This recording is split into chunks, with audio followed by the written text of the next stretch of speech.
Hello everyone, first time మన channel చూస్తుంటే subscribe చేసుకోవడం మర్చిపోవద్దు. వీడియోలోకి వెళ్ళినట్లయితే జ్యోత్స్న కార్తీక్ని కాంచన ఇంటి నుండి శివనారాయణ ఇంటికి తీసుకొచ్చేయడంతో దీప చాలా బాధపడుతూ ఉంటుంది. ఇక తనకు సారీ చెప్దామని దశరథ్ అయితే కాల్ చేస్తే ఇంతలో కాంచన ఆ ఫోన్ తీసుకొని చాలా కోపంగా ఆవేశంగా తండ్రి కొడుకులు ఇద్దరిని కూడా చాలా మాటలు అయితే అనేస్తుంది. ఇక ఇదంతా విన్న శివనారాయణ చాలా బాధపడుతూ దీని అంతటికీ కారణం మీరే, ఏం చేస్తారో చెయ్యండి, నా కూతురు మాత్రం రేపు ఉదయానికి ఇప్పుడు ఎంత బాధపడుతుందో అంత 4 గంటలు ఎక్కువ సంతోషంగా ఉండాలి, ఏదో ఒకటి చెయ్యండి అని చెప్పేసి అక్కడి నుంచి వెళ్ళిపోతారు. ఇంతలో కార్తీక్ అయితే దశరథ్కు ప్లాన్ చెప్పి అలానే చేయమని చెప్తారు. ఇక ఉదయాన్నే కాంచన దీప శివనారాయణ ఇంటికి వస్తారు. ఎందుకు వచ్చావని అడిగితే నా కొడుకు ఆఫీస్ పని మీద 4 రోజులు బయటకు వెళ్ళాడు, అందుకే నేను నా కోడలు మాత్రం ఏముంటామని పుట్టింట్లో ఉందామని వచ్చానని చెప్తుంది. అదేంటి పెట్టిన క్లాజ్ మర్చిపోయారా అని అడుగుతుంది జ్యోత్స్న. నా కూతుర్నే క్వశ్చన్ చేసేంత పెద్దదాని అయిపోయావా? నా కూతురు ఉండాలని వస్తే నీకేంటి బాధ? అయినా పోటీ మీ ఇద్దరి మధ్య ఎందుకు? మధ్యలో మా రిలేషన్స్ని లాగుతున్నారు. మీ పోటీకి మేము సరే మీ ఇష్టం అన్నాం కాబట్టి ఇదంతా జరుగుతుంది. అయినా అందరం ఇక్కడే కదా ఉంటాం. వాళ్ళేం నువ్వు అనుకుంటున్నట్టు కార్తీక్ ఐడియా ఇస్తే గానీ దీప సక్సెస్ అవ్వలేనంత పరిస్థితి అయితే కాదు. తను ఇప్పుడు ప్రెగ్నెంట్, ఇప్పుడు తనని చూసుకోవడానికి మనుషులు అవసరం ఉంటుంది. అందుకే ఇంటికి నేనే రమ్మని చెప్పాను. ఇంతకన్నా నువ్వు ఎక్కువ మాట్లాడితే బాగుండదు జ్యోత్స్న అని అయితే శివనారాయణ గట్టిగా వార్నింగ్ ఇచ్చేసరికి సైలెంట్ అయిపోతుంది జ్యోత్స్న. ఇక ఆఫీస్కి వెళ్ళి వాళ్ళిద్దరూ రెడీ చేసిన అగ్రిమెంట్స్ మీద అయితే సైన్స్ చేస్తారు. ఇక ఎవరి రెస్టారెంట్స్కి వాళ్ళైతే వెళ్ళిపోతారు. అప్పుడే రెస్టారెంట్కి వెళ్ళిన తర్వాత దీపని వాళ్ళ స్టాఫ్ అంతా కూడా వెల్కమ్ చేస్తారు. ఇక తర్వాత ఛాంబర్లో కూర్చొని ఆలోచిస్తూ ఉంటుంది, ఏం చేయాలి, ఎలా ఈ రెస్టారెంట్ని ముందుకు తీసుకురావాలని ఆలోచిస్తూ ఉంటే అప్పుడే శివనారాయణ కాల్ చేసి, దీప నీకు ఇచ్చిన బ్రాంచ్ ఓపెన్ చేసి రేపటికి 25 ఇయర్స్ అవుతుంది, అంటే ఇది సిల్వర్ జూబ్లీ, దీన్ని యూజ్ చేసుకొని దీన్నైతే నువ్వు యూజ్ చేసుకో అని చెప్పి ఫోన్ పెట్టేస్తారు. ఇక వెంటనే దీప అలా ఆలోచిస్తూ ఉంటే మంచి ప్లాన్ తడుతుంది. వెంటనే స్టాఫ్ అందరినీ పిలిపించి రేపటికి మన బ్రాంచ్ ఓపెన్ చేసి 25 ఇయర్స్ అంట, దీనిపైన ఓ మంచి ఆఫర్ ఓ ప్లాన్ అయితే చెప్తాను, వెంటనే మీరు పాంప్లెట్స్ వేయించండి, అలానే సోషల్ మీడియాలో కూడా మంచిగా ఈ న్యూస్ని స్ప్రెడ్ చేయండి అని చెప్తే ఓకే మేడం అని చెప్తారు వాళ్ళందరూ.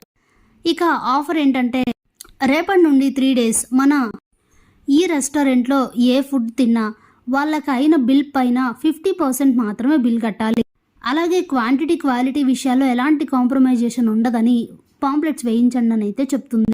ప్లాన్ నచ్చుతుంది. ఇక అలానే స్టాఫ్ అంతా ఫాలో అవుతారు. ఆ మరుసటి రోజు మొత్తం ఇదంతా ఈ న్యూస్ సిటీ అంతా స్ప్రెడ్ అవ్వడం వలన జనాలు అయితే బాగా వచ్చి ఫుడ్ని టేస్ట్ చేసి ఫుడ్ టేస్ట్ అయితే చాలా బాగుంది, వస్తే ఇక్కడికే రావాలి ఇక్కడి నుంచి అని అయితే అందరూ అనుకుంటూ ఉంటారు. వాళ్ళందరికీ టేస్ట్ నచ్చడంలో ఆన్లైన్లో కూడా మంచి రేటింగ్ అయితే ఇస్తూ ఉంటారు ఈ రెస్టారెంట్కి.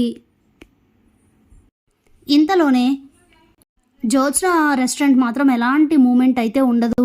ఇక అప్పుడే నేను ముందుకు వెళ్ళకపోయినా పర్లేదు, దీప మాత్రం గెలవకూడదు, అలాంటిది ఇప్పుడు తనకిచ్చిన రెస్టారెంట్ డెవలప్మెంట్ బాగున్నట్టుంది, ఇది జరగకూడదని చెప్పి అక్కడ ఉన్న దీప రెస్టారెంట్లో వర్క్ చేస్తున్న ఒక ఎంప్లాయీతో మాట్లాడి తనైతే పెట్టే రెడీ చేసే ఫుడ్లో పాయిజన్ కలపమని చెప్తుంది.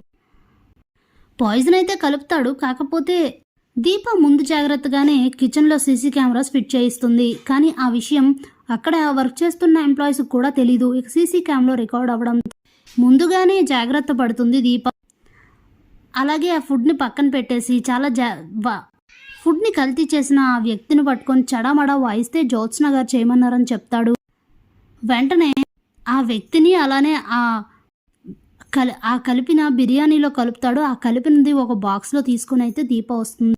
ఇక చాలా కోపంగా జ్యోత్స్న అయితే పిలుస్తుంది. ఏంటి అలా అరుస్తున్నావు అని అడిగితే, చూడండి తాతయ్య గారు ఏం చేసిందో, నేను ముందుకు గెలవడం ఇష్టం లేక నా రెస్టారెంట్ ఫుడ్లో ఇలా పాయిజన్ కల్పించింది అని చెప్తే ఏంటి ప్రూఫ్ అని అడుగుతుంది జ్యోత్స్న.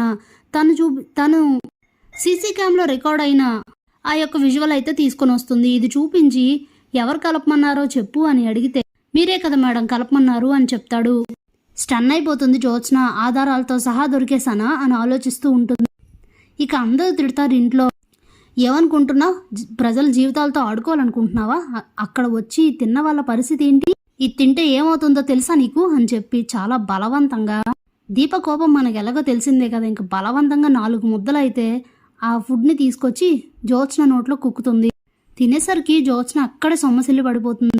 దీప ఆగు అని సుమిత్ర బ్రతిమలాడుతూ ఉంటుంది. లేకపోతే ఏంటమ్మా, జనాలు పడే ఇబ్బందులు తెలియకుండా పోతున్నాయి, చేసే దారుణాలకి అంతు పంతు లేకుండా పోతుంది అని చెప్పి చాలా దారుణంగా తిడుతుంది. ఇక వెంటనే జ్యోత్స్ననైతే హాస్పిటల్కి తీసుకుని వెళ్తారు. అప్పుడే శివనారాయణ జరిగిందేదో జరిగింది, కానీ నువ్వు ముందుగానే ఈ పరిస్థితిని పసిగట్టి జనాల్ని ఆ ఫుడ్ తినకుండా చేసావు కాబట్టి సరిపోయింది, లేదంటే ఇప్పుడు మనకే చెడ్డ పేరు వచ్చేది అని చెప్పి చాలా బాధపడుతూ ఉంటారు. జ్యోత్స్న ఎందుకు ఇలా తయారవుతుందో నాకు అర్థం కావట్లేదని బాధపడుతూ ఉంటారు. Thanks for watching.